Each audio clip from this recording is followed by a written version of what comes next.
I'm joined by Peter Wood of First Base Technologies. Peter, thank you very much for joining me.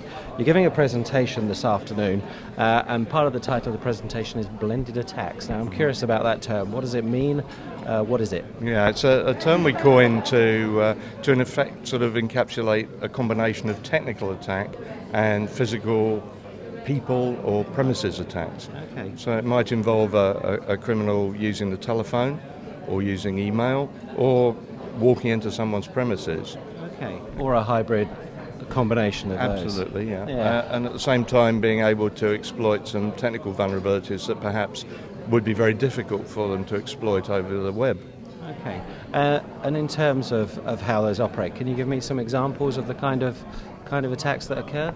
Yeah, we have a few war stories. Okay. A common attack is to try and trick help desks into giving out legitimate credentials, resetting passwords, and giving remote access. Yeah. And whilst there's some good technical measures one could put in place to prevent that, most firms don't. And it really becomes that sort of con man trying to convince a help desk to be more helpful than perhaps they should. Yeah, the con man's smartened up, hasn't he? Instead of sort of selling potions from the back of a van, they're much cleverer now, and it's much more complicated. It is, and the criminal underground, certainly when there's IT involved, seem to work as an interesting loose combination of different skills.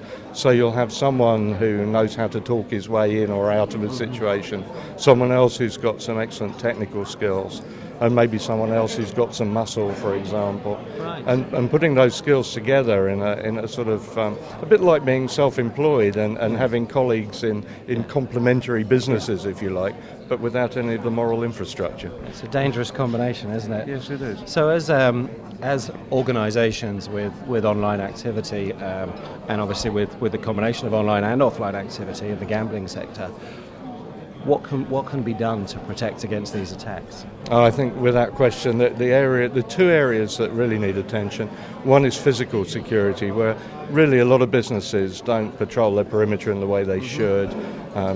Something trivial like having, let's say, the toilets on the far side of reception, and it makes it fairly easy to get past what would otherwise be a good secure perimeter. Right. And then much more important really is staff awareness of security issues. Because as a race, we're very trusting, we like to be helpful, we're generally friendly. Holding a door open for someone or providing some assistance by phone or in person is second nature for most people. And it's that absence of what we call a human firewall that's really the biggest vulnerability in most firms across any sector. So our vulnerability becomes our humanity and our desire to help.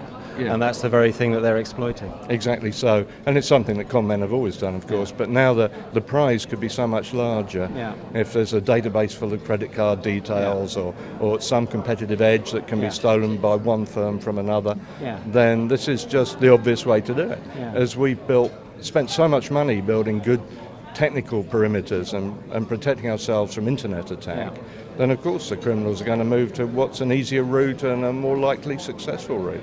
Sneak in and take the paper copies instead or something like that. Exactly so. And I guess there's a naivety in terms of not knowing what kind of attack we're going to befall. So I guess part of what you do is to really rigorously test those systems and point out where they should be improved and where the clear holes are. Yeah, hopefully if we do our job right, then we simulate the criminal attack before a real one takes place and help the firm identify where it's really vulnerable. And we have examples where we've gone on site, walked in through the smoker's entrance of a building, gone back in with everybody else when they've gone out for a fag, sat down in the meeting room, plugged in a laptop, sucked all the information we could possibly want off the network, and in the worst case we've actually been on premises 5 hours, never been challenged once, left by the same route and got a fistful of information on the laptop. And then you can go back there and present that to the people that are in charge and hopefully not just provide them with the embarrassment, which clearly they're going to feel, but provide them with some assistance to how they should resolve those problems and close as many of those loopholes. Yeah, I think that as with all business, the objective is to look where the real vulnerabilities are and put the money in the right place, not just on what looks sexy or has got flashing lights on it. Yeah, I mean, there must be the temptation to work hard on the technology side because, there's software available that does this, that does that, when you've actually left the front gate open and people are strolling in and out. That's precisely right. You put it in a nutshell. Yeah. And I think, certainly from our experiences, the finance sector has been obviously the first port of call for these sorts of attacks. Banks have told us that they've found employees who've been planted in the firm by criminal gangs, acting as moles, sucking information out. And they only find them because they maybe go a bridge too far. Yeah. Same thing in call centres. I'm sure we've all read about call centres where credit card details are sneaked out on bits of paper and sold on the black market.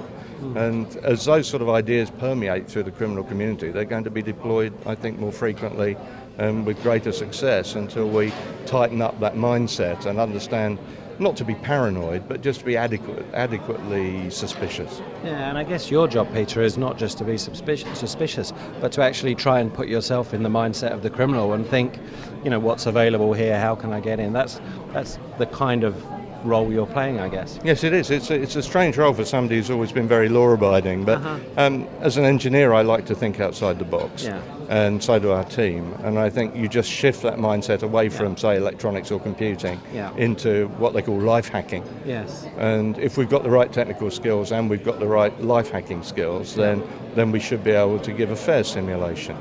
Yeah. Obviously we can't break the law. No. So even if we've got permission from a client, we can't bribe someone or threaten them, obviously. So we can't do a false criminal simulation.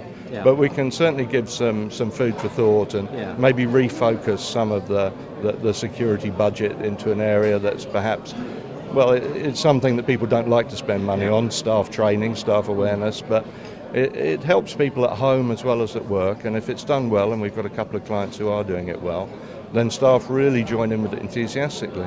They can protect themselves from being hacked at home. They can protect their credit card and their bank at home and transfer the same skills into the office and help protect their employer.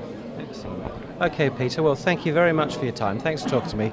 Fascinating topic. I'll look forward to your presentation and hopefully we can speak again soon. Thanks a lot. Thank you.